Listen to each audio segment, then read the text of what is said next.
live. Welcome back, ladies and gentlemen. I am one of your co-hosts, Blake Ruffino, and alongside me is my counterpart and co-host, Joe DeLeone. Good evening, good sir. How are you? Good. I'm trying not to laugh after what you just told me, but we're not gonna repeat it. I had a good weekend, Blake. I went to Newport this weekend. Got away for a little bit. It's been nice being able to take a little bit of a break here and there during the off season. But man, we're blowing through these previews with this new format that we've been going about it.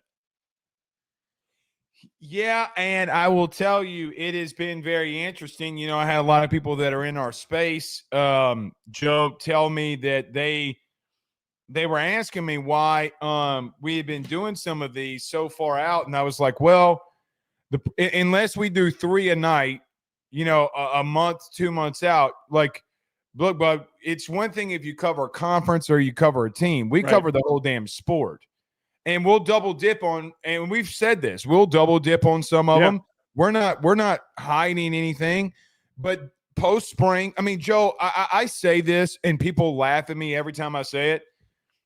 Joe, we're almost to the month of May, bud.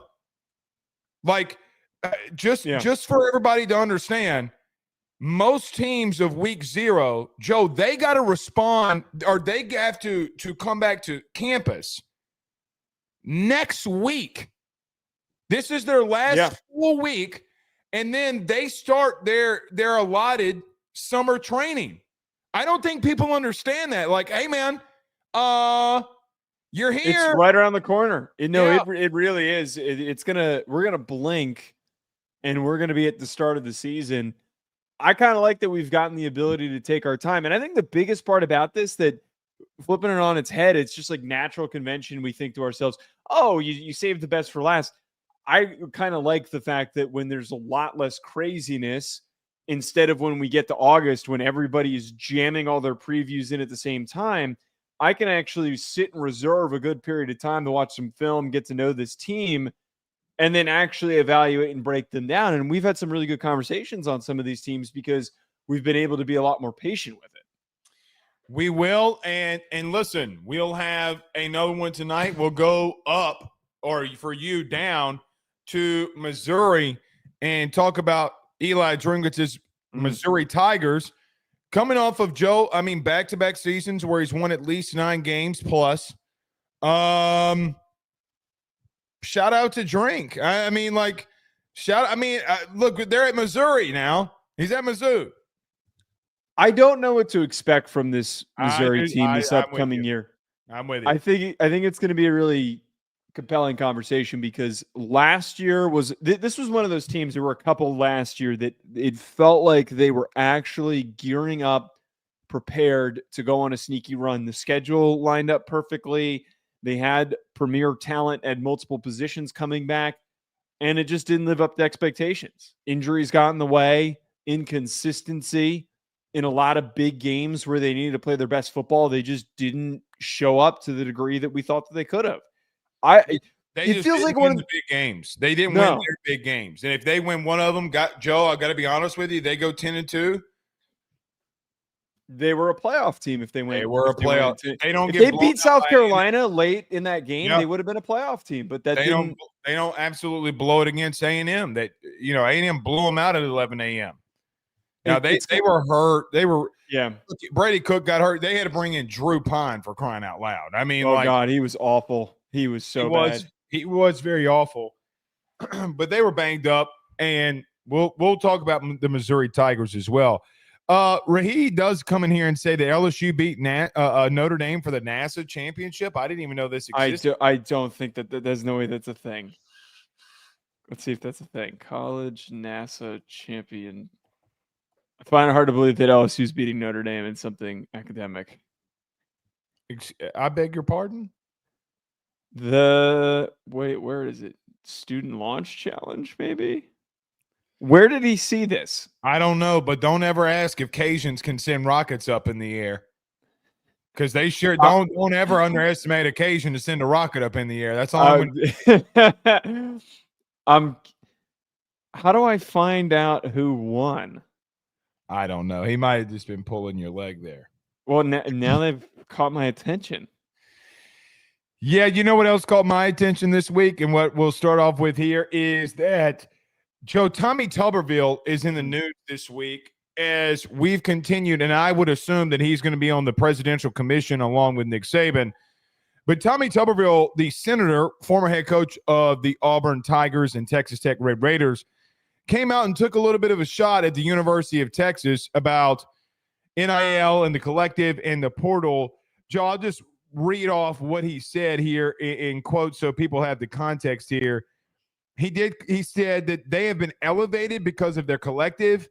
They've been elevated because they've been able to spend money, and they're just doing what everybody else is doing, but it's helped them come back because of the money that they were able to spend.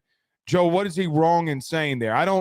I do think a lot of people are like trying to defend Texas, but I mean, he does say in there, hey, I mean, they're doing what everybody else has the ability to do. They just have more money than you.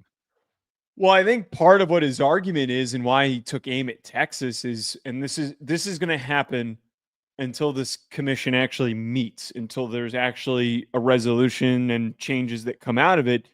There's going to be a lot of talking. There's going to be a lot of like quotes like this. His aim was at the fact that there is an imbalance, which nobody's going to argue that there isn't. And him pointing out that a program like Texas has so much more resources that they were able to pull themselves from consistent mediocrity. The whole 2000s, 2010, since their last national championship, they have been incredibly mediocre in the Big 12. And now that NIL is a thing, you've got Lamborghinis on recruiting visits, and you're able to pull all the top kids in Texas to stay in the state, which is how Texas should be. But I think that this is him starting this conversation of NIL shouldn't just be about who pays the most money. I don't particularly agree with that, but his whole statement is Texas is the firmest example about how wherever the money can be found is always going to funnel to these teams like this, and they're always going to have a significant advantage if NIL continues the way that it is. I hate the equality take. I do too. Because it's number one, it's never been equal.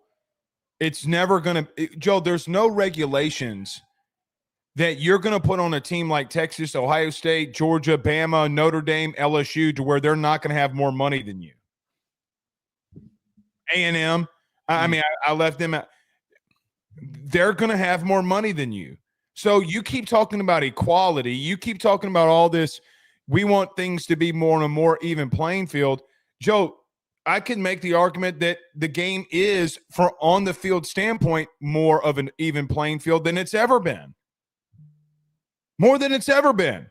Teams can't hoard 5 stars anymore. Either they're going to play or they're gone.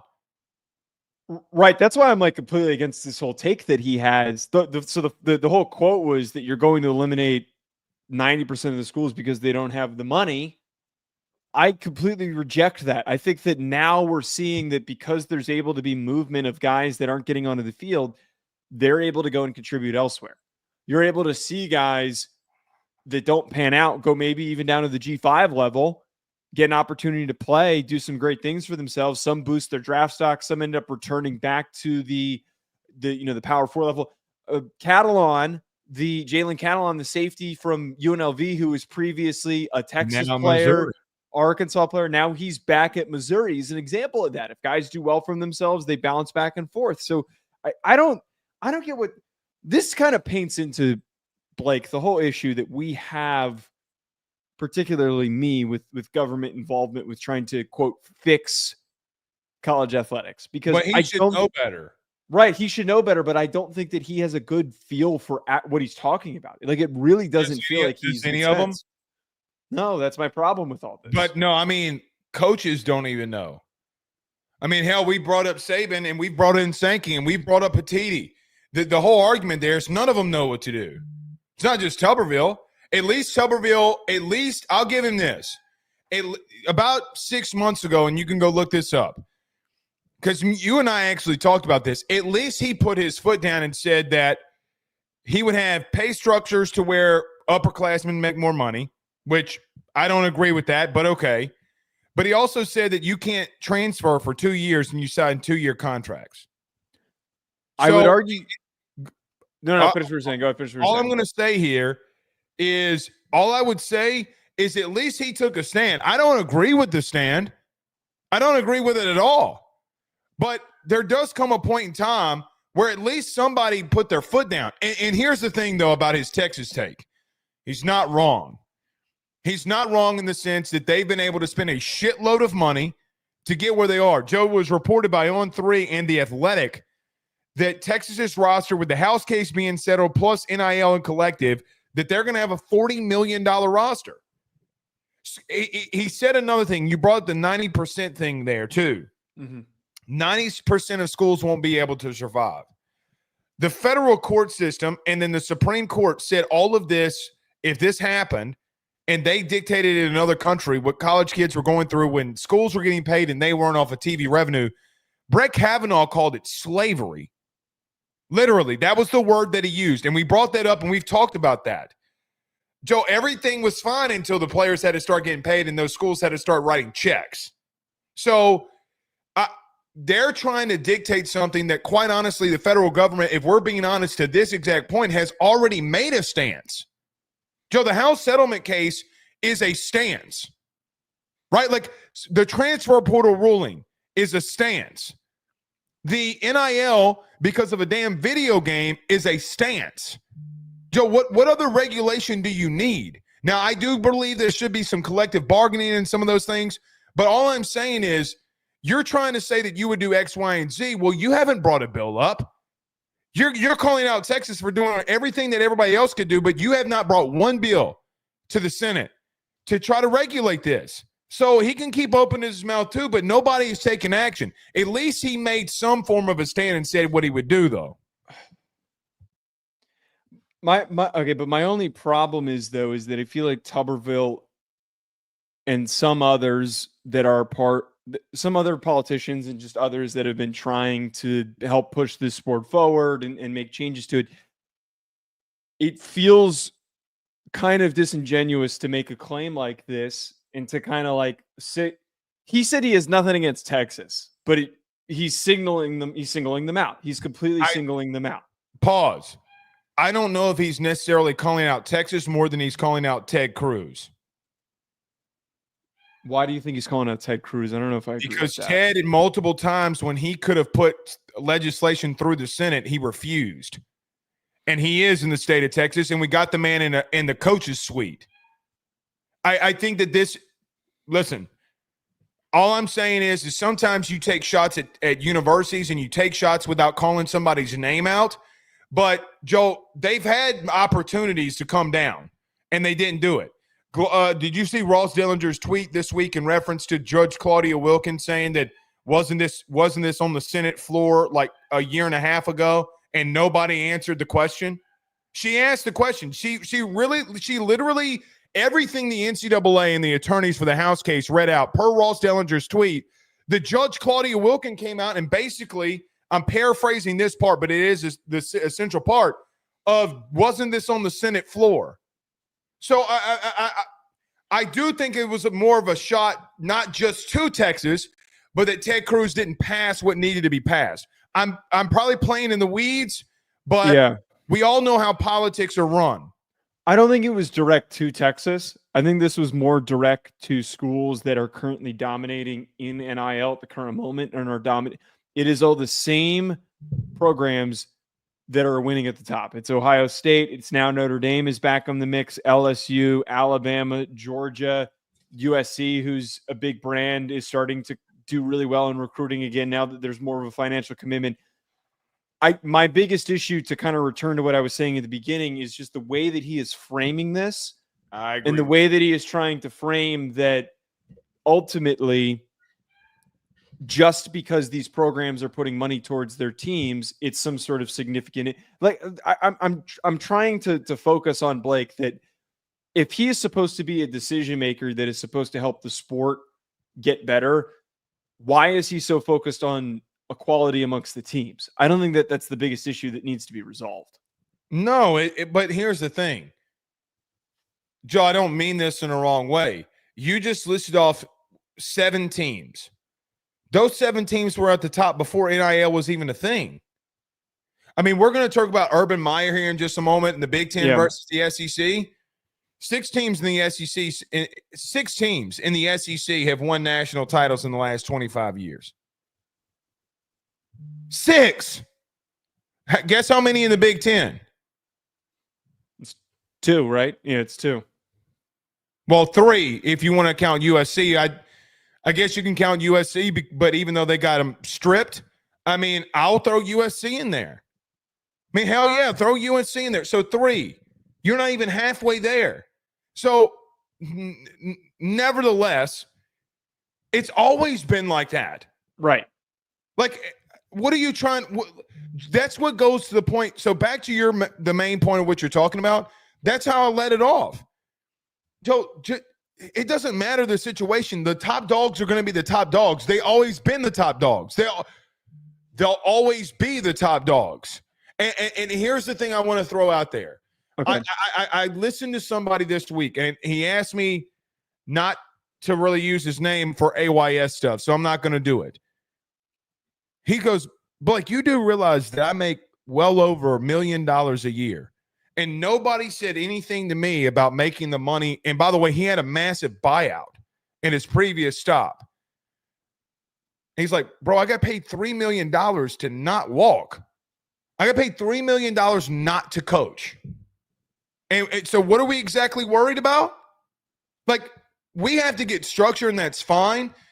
But it's adults making decisions for young adults who, quite frankly, and I'm going to say this, I don't know if the players have a voice. Well, and this is something that we've talked about, is that, like, we need, and I forget which segment that we brought this up in, we need to have a CBA. Like, this is like the biggest thing that's not focused on enough at the current moment, is that there is no collective bargaining agreement and there is no union for the players to speak into. Like that, there's no centralized voice that is representing the players at the current moment, even during the House case. None. And to round out, like, where I keep having issue with Tubberville, is he's supposed to be a leader in this. He's supposed to be the guy in politics that's supposed to have the actual background in sports as a coach, as a former coach. And he's speaking on and focused on what feels like the wrong things. The issues with NIL are not that specific teams are the ones that are dominating in the field and are the ones that are consistently producing the most competitive rosters and are now surging and are going to be the top teams for the next however many years. The bigger issue are the specific regulations in protecting the athletes. That has always been my biggest problem when we have these conversations. We spend so much time talking about, well, Texas and Alabama and such teams have all this money to spend, and Bowling Green's not going to be able to ever get anywhere near them. That's never been a realistic premise. The realistic focus needs to be on, okay, there are kids out there that have had, there's plenty of horror stories. We all remember not that long ago where there was that one NIL agent who was bragging about the fact that he was taking like over 20% on NIL deals from kids, and his logic behind explaining it was completely nonsensical. We need to focus on the predatory actions that are occurring where kids are getting money taken away from them because they don't know what is a realistic and fair contract for them to sign for how they're supposed to do business. Like there is just so many other guardrails that I think I need to be focused on rather than trying to increase parity amongst the sport. Politicians shouldn't give a shit about that. Parity won't be parity. There'll never be parity. Never be. There's 20 teams. Here's the truth. The last point before we get to the break here. There are 20 teams that can win a national title every year. Only 20. And then you weed yourself out throughout the regular season. And to this, I don't even think you get to 12. Joe, I don't know if you get to 6. Like, I don't think that there were 6 teams last year after even with Georgia losing Carson Beck, which you and I probably were wrong about Gunnar Stockton, if we're being honest. But there were maybe 6. Maybe. Tennessee couldn't win it. Tennessee could not win it. SMU, Boise State, Arizona State could not win it. You gave them a chance, and they all lost. They all lost. So regardless of what we want to say, until they start winning, and by the way, that's there would only be one G5 or independent that can do it. It's Notre Dame. Right. They're the only one that can do it because, look, they have Jesus-led money. They do. Don't act like that they don't. Joe, did you see the Pope's tweet today? They have private school money. Notre Dame. See, they have Catholic money. You can't No, they have private school money from a lot of business leaders that went to Notre Dame. That's what it is. Business leaders, right? Cardinals. That's what it is. Okay. Jesus all right. Money. All right. Y'all are taking collective money from the Pope. Tell me I'm lying. Honestly, well, he's from Chicago. The new Pope is from Chicago. You can't tell me he didn't root for Notre Dame at one point. You can't tell me he doesn't root for Notre Dame now. A Catholic who went to Villanova from Chicago. He definitely did. I believe it. Notre Dame's cursed. If they win, then we'll know it's by Jesus' hand. All right. Exactly. By the way, just throwing this out there, somebody wanted me to tell you on Twitter that Notre Dame's going through their Moses era where they got to wait 40 years for a national title. They're in the wilderness for 40 years. And every time you keep getting close, you don't get over the hump. Anyway, that doesn't apply because there hasn't been that many. Whatever. You know what? Whatever. I will allow it. For Florida head coach and Ohio State head coach Urban Meyer, and he had some massive comments.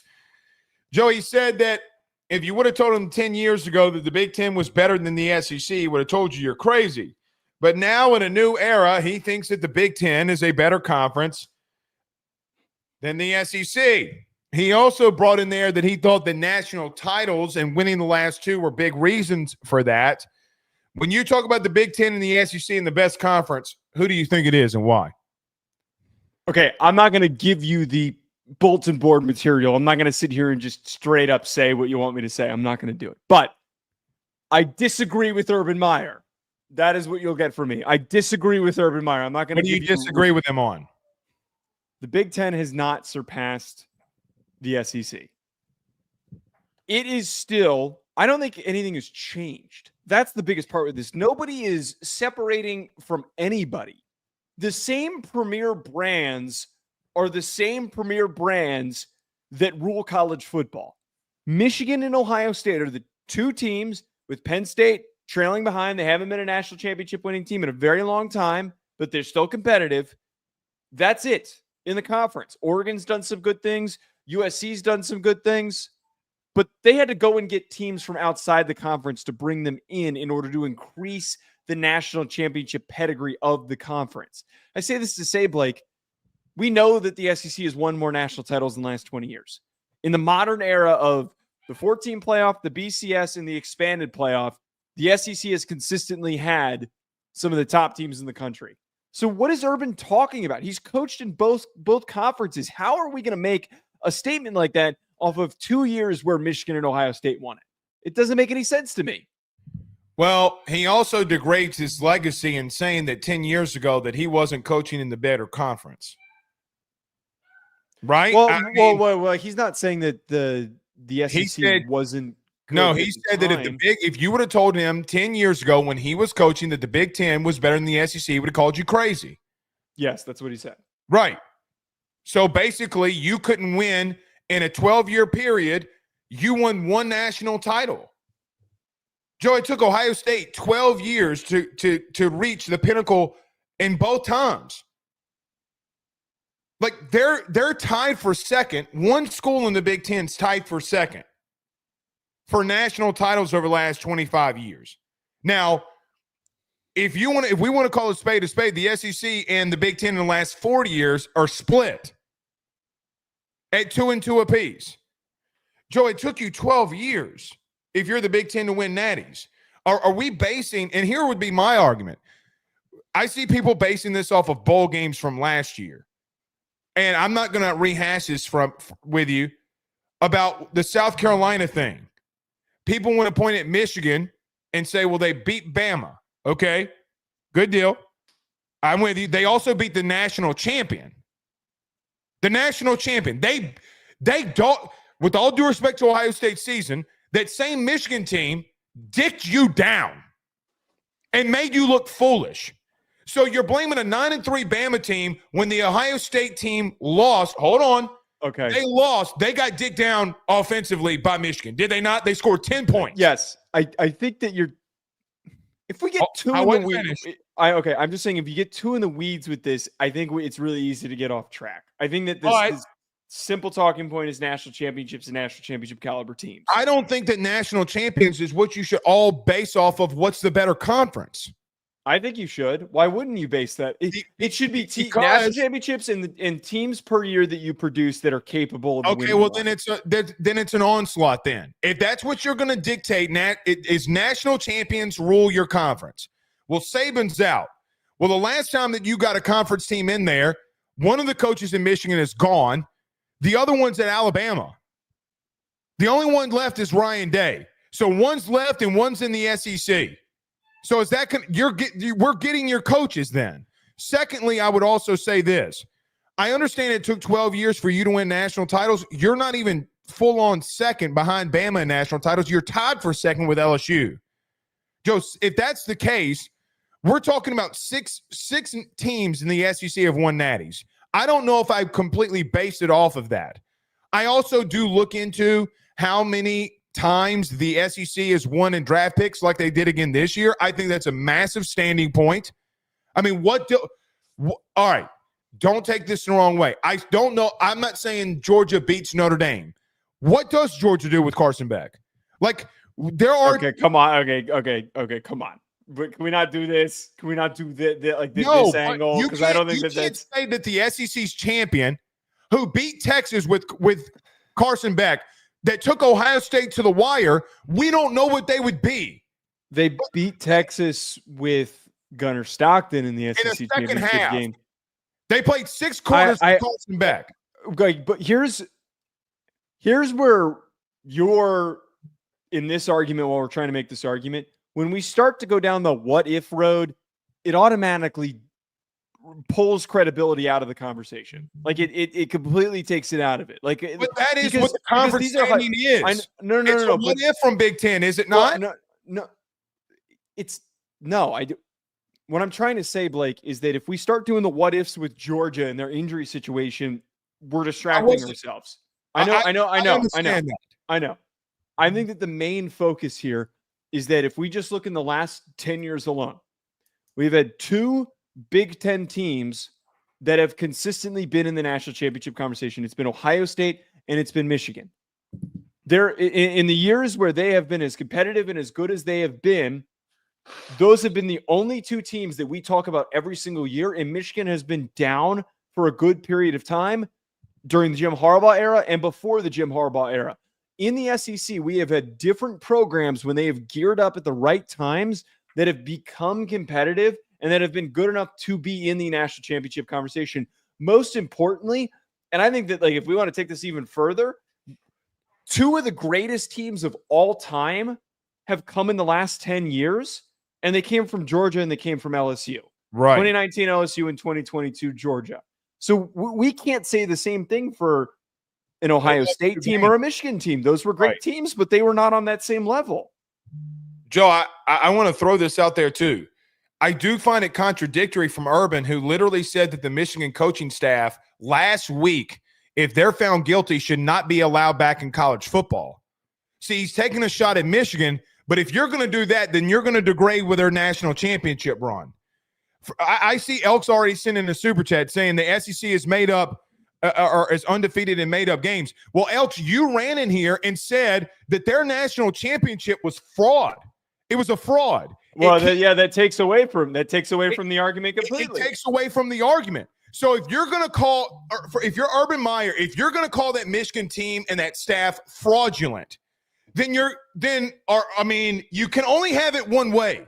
You can't have your cake and eat it too. You can't say that you're the best conference and one of the national title teams that you're talking about, that the coaches should be banned from the sport.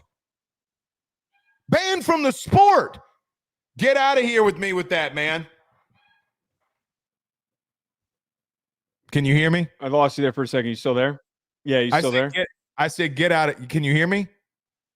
Well, no, I heard what you said. And look, I completely agree with you. And I think that we can't have two different types of arguments. We need to live in the same world here, like you're just talking about now.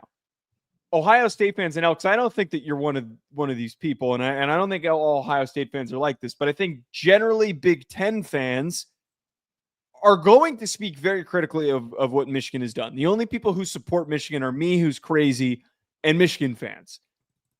We can't say that what they did was a fake championship because they cheated their way towards it and then use it in the conversation of who has been truly the more dominant conference.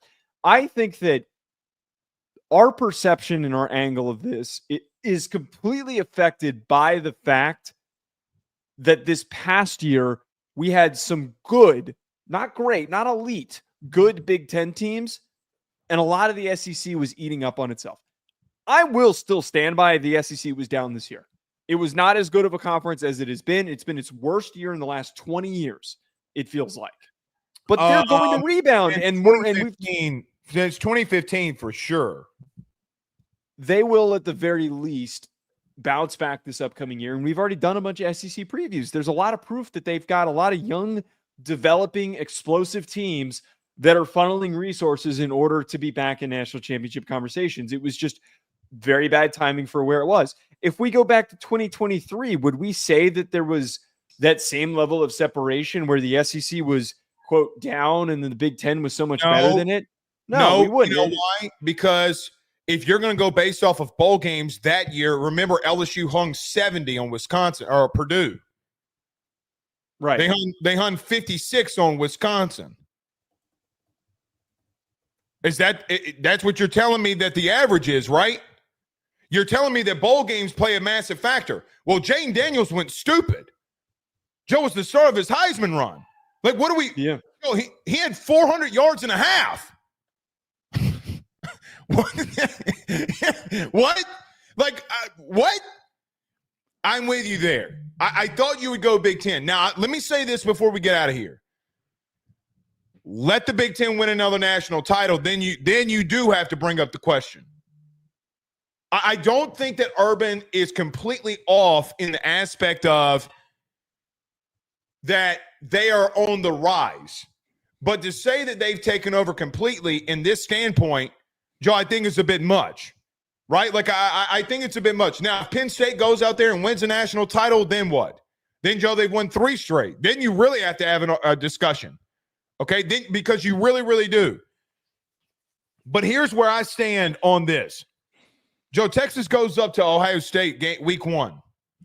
And if Texas goes in there and beats them but loses the SEC again, then what?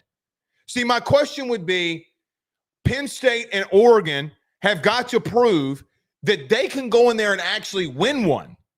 See, there are 5 other teams, technically 6 in the Southeast. By the way, 6 in the Southeast in the last 10 years, or 4 teams in the last 10 years, have proven they can go on national title runs. Clemson, Bama, Georgia, LSU. Like that, by the way, last thing before I turn it over to you. The reason that we expanded the playoff was because the SEC was so dominant. Right? Everybody thought that it was we did it for money. No, come on. We did it for money. I don't know if it's that deep. It's for money. Take the money out of it. Us as fans, the people that are for expansion, they said the sport had become too regional. Did they not? Joe, 2-3 years ago, we were talking. Joe, we have arguments that are on this platform that we can pull up because the talking point was that everybody thought that the sport was too regional. And then when Washington came out of nowhere, everybody was glad that a team from the West Coast had that opportunity. Everybody was. We expanded the playoff to make more money. I said take the money out of it. It's a fan who doesn't dictate anything. It's just a fan of the sport. But the fans don't decide playoff expansion. I reject this part of the argument. People for expansion, did they or did they not think that regionality of the sport had become too centralized to one specific area? I think that it was brought up. I don't think that it was such a concern that they thought that they had. And why are they doing auto bids? I mean, they did auto bids mainly due to the point that they said that they did not want it equality was their excuse. That's bullshit. They wanted more teams in different time zones to be a part of college football. Joe, No. bullshit. The peel back for a second. The auto bids were created because the commissioners of the ACC and the Big 12 would never have agreed to the playoff and to participate in it if they were going to get singled out. Everybody wants to have footing to be able to participate in it. All these conferences want to be able to make money. I don't think that it was. I don't totally agree with the angle that you're going at with here. Well, it's still true. Okay. You brought up a point that I just want to return to. Okay. You brought up, I think that my big focus is if we really want to start, if the Big Ten wants to make the argument that they are starting to catch up to the SEC and they're passing the SEC, as you just said, Oregon and Penn State, they need to lead the national championship conversation this year. They need to. And we've talked about them. They're both in the position to do so. There's question marks, but they're in a position to do so. You said Penn State and who else? Oregon. Because the reason why they need them to be... I don't know if you can put that on Oregon. Are we sure that they can be a national title caliber team? We haven't seen them throw a pass in 2 years. Yes. The reason why I'm putting it on them is because Oregon, it's their second year in the conference. They're now officially a Big Ten team. Anything that they've done prior does not count towards the conversation of what the Big Ten can accomplish. So if a newcomer to the conference that has all this money that they're funneling into all the resources, all their NIL, all that stuff, if they can get to a national championship or the Final Four, that paints the picture for how the Big Ten suddenly has a contender. And if Penn State lives up to their expectation, where we in the past 10 years have spent so much time talking about, man, they're really good, but they're just not ready to get over the hump. If they can actually prove themselves in a matchup against an SEC team in the playoff and reach the national championship, that also paints the picture. Like my whole point is they need representation outside of Ohio State and Michigan to reach the national championship, to win a national championship, because right now they cannot make that claim that their conference is as deep as what the SEC is.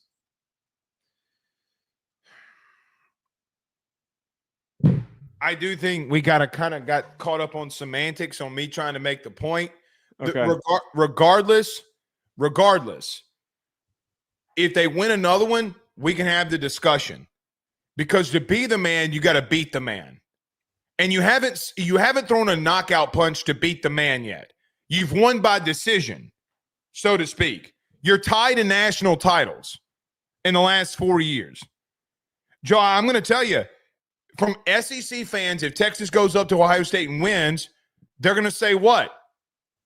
I mean, because you can't blame that there's a new quarterback. You can't blame that there's defenders that just went into the draft. You can't complain about offensive line. You can't complain about anything.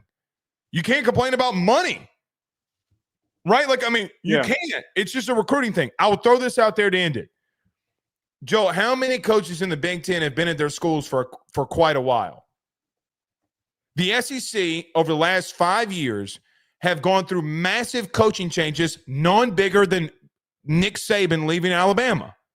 Brian Kelly came to the conference. Billy Napier came to the conference. Mike Elko came to the conference. Steve Sarkisian in a 4-year window along with Josh Heupel, Brent Venables, Jeff Lebby. Joe, that's almost half the conference had to completely restart. We gave Ryan Day how long to win a natty? We have a dude at Penn State that still hasn't won one. The SEC had a long tenure of dudes that were in their conference, guys that were bringing them to the national titles. They had to go through a massive overhaul. So everybody keeps talking to me about why the SEC's been down, okay, or was down this year. Joe, I do feel it's kind of hit ahead, and then they're going to start rebuilding back to what they were, in my humble opinion. But you can't look at half the conference and say that their coaches left and say that they didn't have some form of a rebuild. Every conference has to recycle. It happened in 2015. Joe, Les Miles, who had coached in 2 national titles, had to reset. Auburn had to get a new head coach. Georgia had to start looking for a new head coach. By the way, here comes Kirby Smart. Joe, he's still at Bama at this point.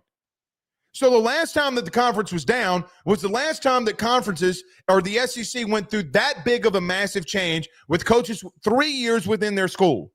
And I throw in Sark and Heupel because it's a 4-year window.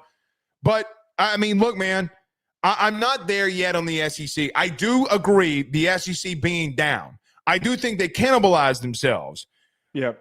But man, you better miss me with some of this stuff. I mean, you win 2 national titles and you didn't win one for 12 years. Oh, we're on top.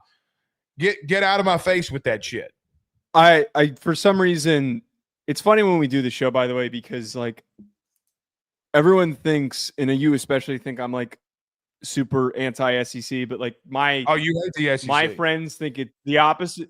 Well, but yeah, people will text me after I do a segment like this, and they're gonna be like, "Oh, Joe, here you go, SEC Joe, here he comes again," because I'm suddenly supporting the SEC, even though I have no reason to. I'm not from the South. I'm from the Northeast. I have more ties to people that went to school in the Midwest.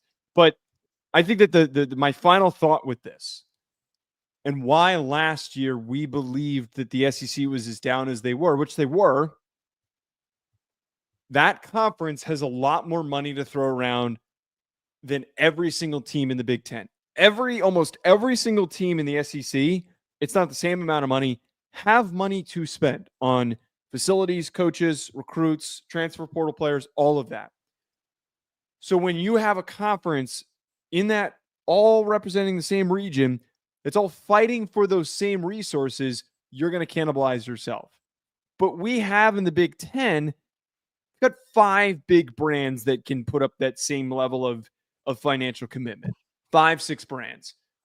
USC, Michigan, Ohio State, Oregon, Penn State. Maybe we could throw in Washington in that conversation. Am I missing anybody? That's the extent of it. That's not even half the conference with how big the conference is now. I would argue 3/4 of the SEC has the ability, if they put their head down and put money towards building a championship team, can all do it.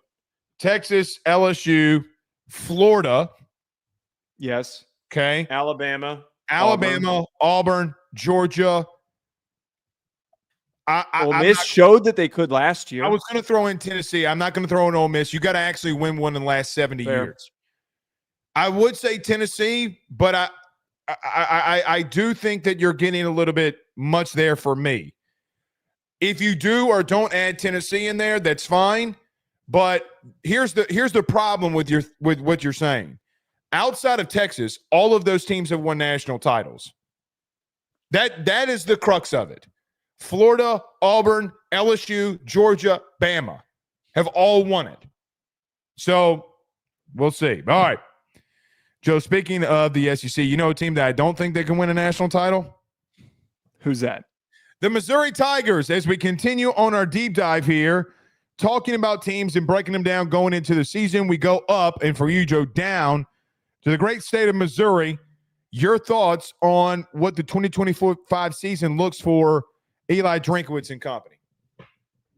I have a feeling that there's going to be plenty of comments trying to disprove this statement that I'm about to have, Blake, from Missouri fans.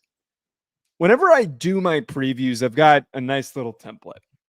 And I've got a category, Blake, that is key returning starters. In every single show that we've done a preview, I've been able to find like 3-4 guys that fit that description. I put a question mark. I don't know who I'm supposed to look at, Blake, on this Missouri team going into 2025 that I can go, you know, well, if this, and this doesn't go that well, they can lean on this for help.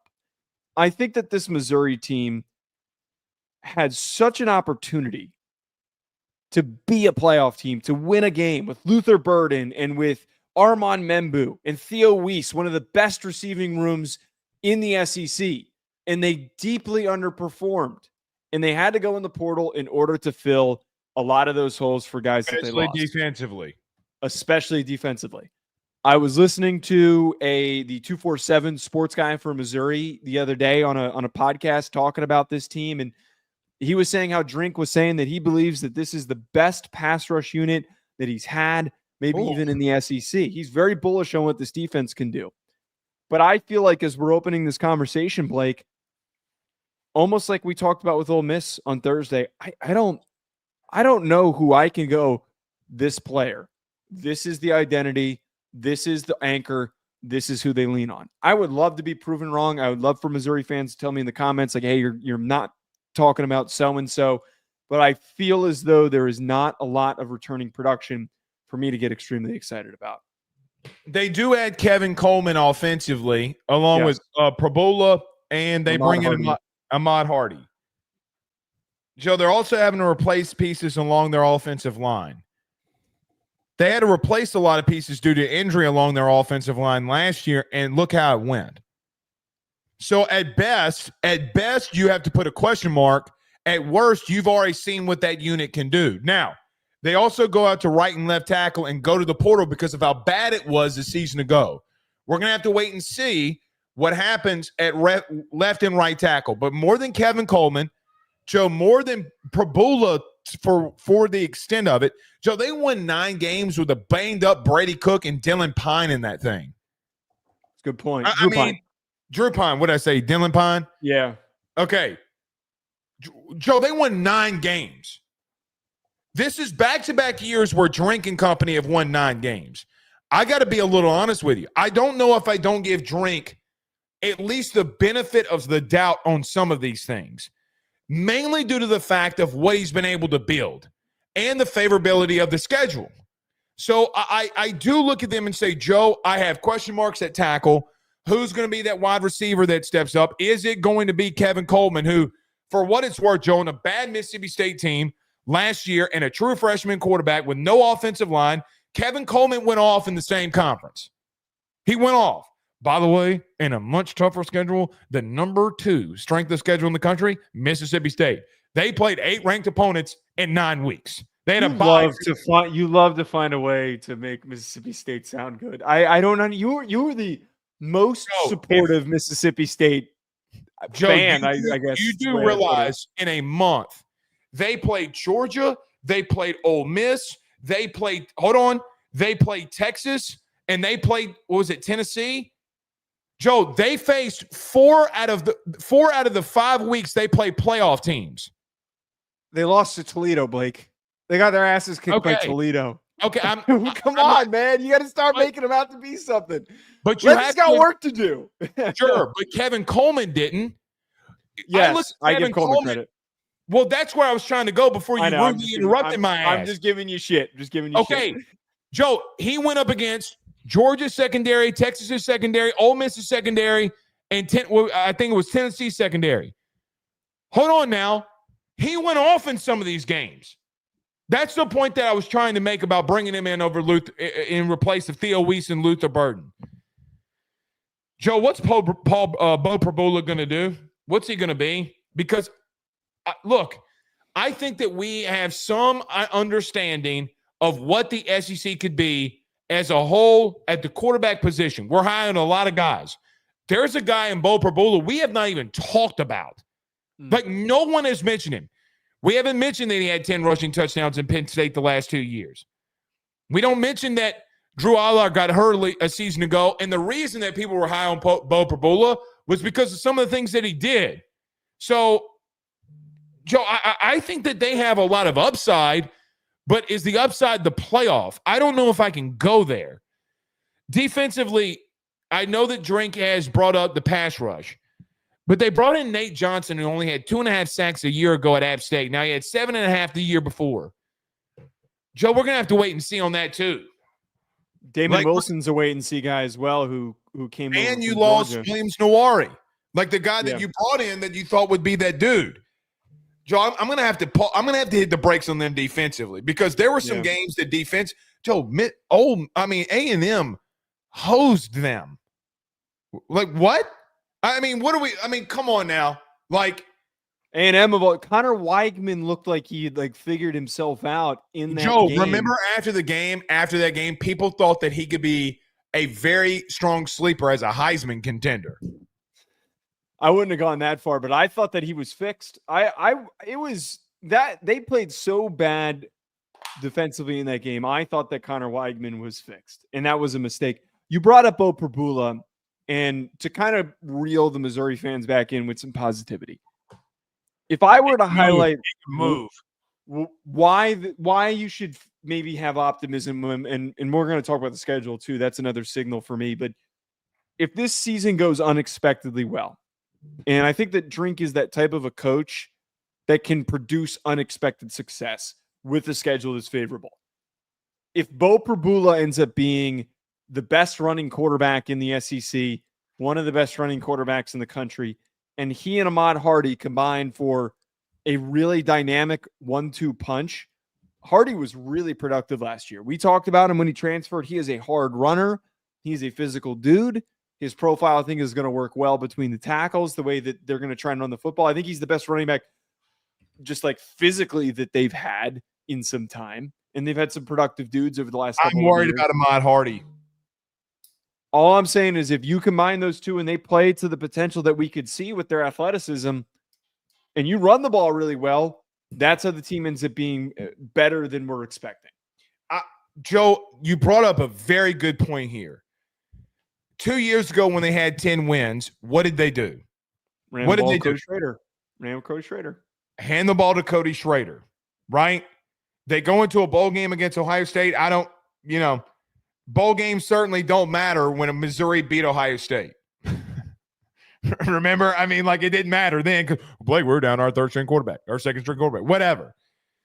The bottom line is everything that Drink builds off of offensively is based off of that run game. I am worried about Ahmad Hardy for one reason, Joe. He's under 5'10", and he's 205 pounds. Now, there's been guys in the SEC that have been able to run and do some effective things. He was a crazy man at ULM a year ago. A crazy man. Had over 1,300 yards. It will be interesting to see if they can get him the ball out in space by throwing him the football.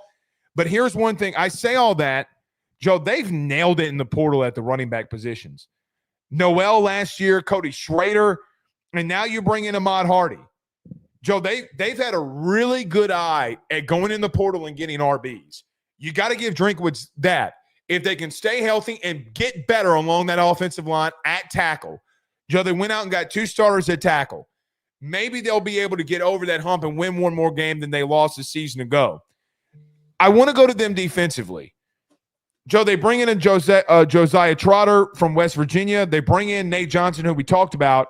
You do bring back Zion Young, who had 2.5 sacks a year ago, and Marvin Burks. Joe, my question would be is, can they replenish themselves in some of the things they did defensively? They can be good and high on what they did on the edge. Joe, there were moments and times last year that this team got obliterated through the air. Obliterated. So let's hope that they can, but man, you brought in 8 dudes from the portal. That's a lot of dudes there. I feel like defensively they had so much potential 2 years ago, and then obviously LSU steals away Blake Baker, and what was something for them to lean on has been really shaky and inconsistent. I always feel really weird when a coach is like super bullish, like when speaking to the media about a position group before the season, before guys even, because coaches don't do it. They don't. I mean, you'll very rarely hear a coach like really say that they think that their unit's one of the best in the conference, one of the best in the country. Time. Hold on. Okay. They brought in 2 tackles. Are you bullish because you're playing against yourself and those tackles are not performing up to snuff? Right. If you were making this statement in the season, it'd be different. You're making it after you're making it after the spring. So it's like, are your guys something? You found something here. I don't know if I did or not, but I'm just trying to say it feels I don't go listen to a lot of other coaches talk after the spring. I mean, hell, Ryan Day said he basically said they sucked. and Marcus Freeman and Kalen DeBoer all talking about their quarterbacks. They're like, yeah, they're good. They don't want to give anything away. I mean, why? Stark came out and said Arch Manning has been okay at best. That's his exact. And I've heard the opposite. I have heard Arch Manning is like the second coming. Everyone's fucking freaking out about what Arch can do. But yeah, no, most coaches are lukewarm. It feels really weird when we hear that much excitement. But can I read their schedule really quick before we wrap hold on. Here? Can I add on to that point really quickly? Go ahead. This is why I would love to see some preseason games, because if you're doing it against yourself, you might overcompensate for what's happening. I did that a year ago. I thought LSU would be able to run the football with Will Campbell and the boys.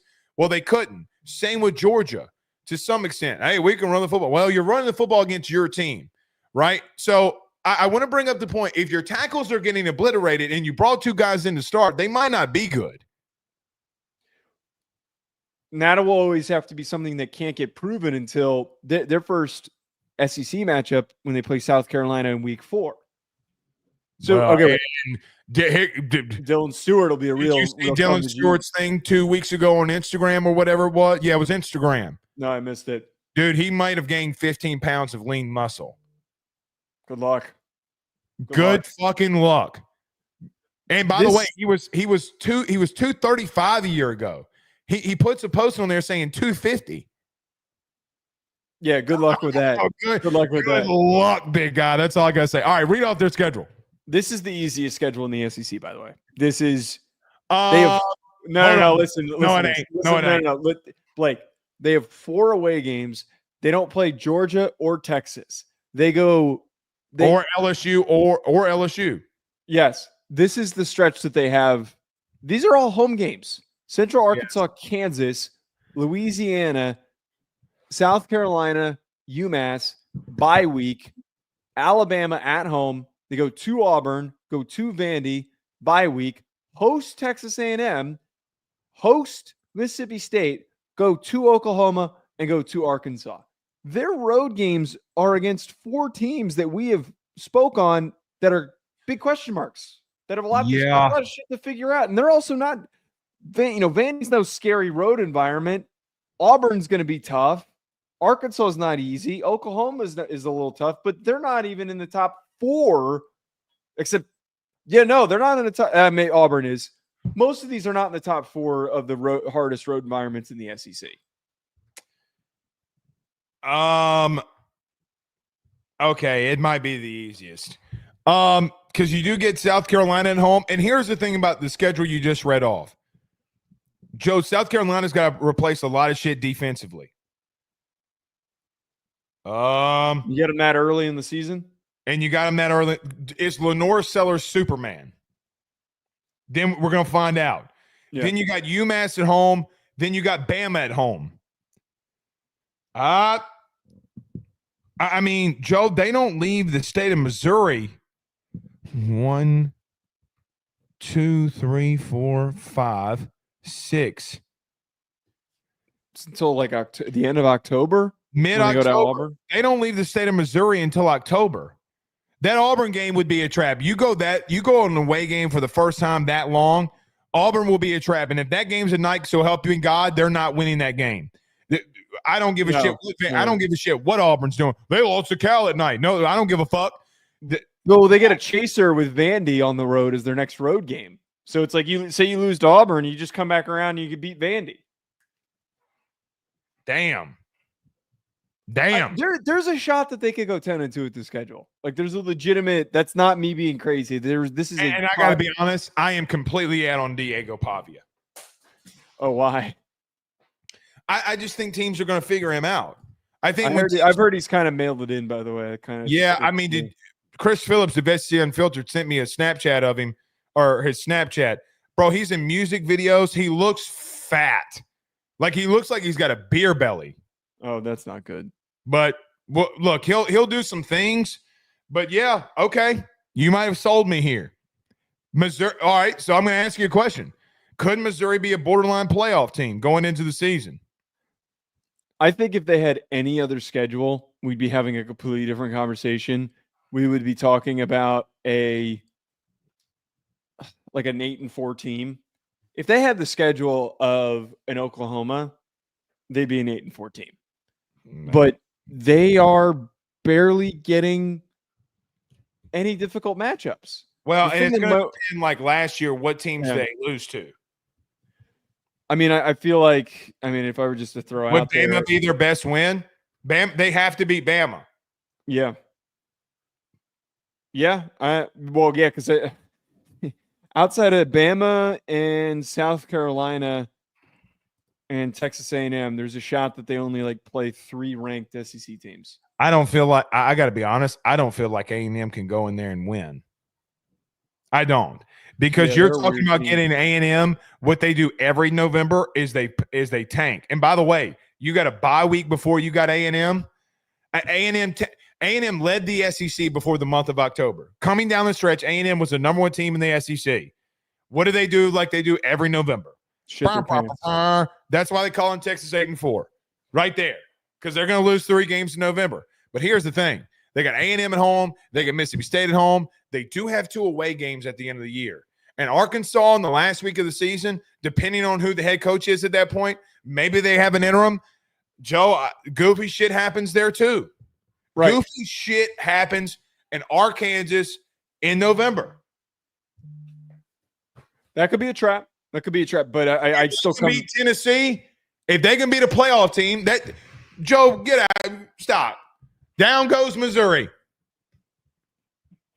I think 9-3. That's what I'm going with. 9-3 is my prediction. I would go there too.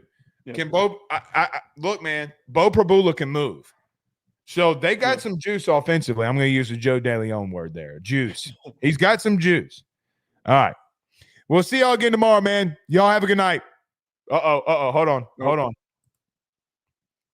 Frank Castle with a $10 super chat. Did we have any more? No, we got to Elks's. Yeah. Frank Castle says, Blake knows I'm a hoe, or homer maybe, a homer for LSU. But if Eli keeps them 9 and relevant or double-digit wins, we've got to start giving Missouri and him more praise for making Zoo fun again. Oh, I agree with this completely. Like Missouri is a better program than people give them credit for. Will they be the Ole Miss? Will they be the new Ole Miss? Yeah, I mean, I don't think that would be I would rather have a consistent team than an up and down one. If I'm a fan of a team like Missouri. The only thing that I would say to Frank there is think of the schedule that they got to play next year when the SEC flips. And they have Georgia. Well, think about it. Because they don't play Georgia, Texas, Ole Miss, LSU, Florida. Shit. Oh, I just realized they don't have Florida this year either. But yeah, you're right. They have Florida this year. They recruit well. And listen, since we're talking about it, let's look at the quarterbacks they face. Lenore Sellers. No one knows who Kansas's quarterback is. Joe, who's the quarterback? Oh, he's back. Jalen Daniels is back. There. Yeah, I don't know how. But Jalen Daniels. You have no idea who the quarterback at Bama or Auburn is. You have Diego Pavia as the second best quarterback, which I don't know. You mean Jackson Arnold at Auburn? I don't know if Arnold's going to win that job. I really don't. Okay. Marcel Reed at Texas A&M. Marcel Reed. John Mateer and Taylon Green. Sellers and Mateer are probably the 2 hardest quarterbacks that they're going to face. Now, think about if you had to go up against Georgia, Arch Manning, Garrett Nussmeier, DJ Lagway, and I'm just going to throw this out here, whoever in the hell is going to be the quarterback at Tennessee. Because they don't have that could be FaZe and Brandon by then. Right. I mean, that's the thing. You don't face Tennessee either. And by the way, your schedule is very centralized outside of going to the West or East twice. They better go 9-3 this year at the very least, because that following year could be very bumpy. Yeah, that's true. All right. Thank you, Frank. Frank's always in here. Thank you, Frank. Yep. We'll see you tomorrow, man. Peace.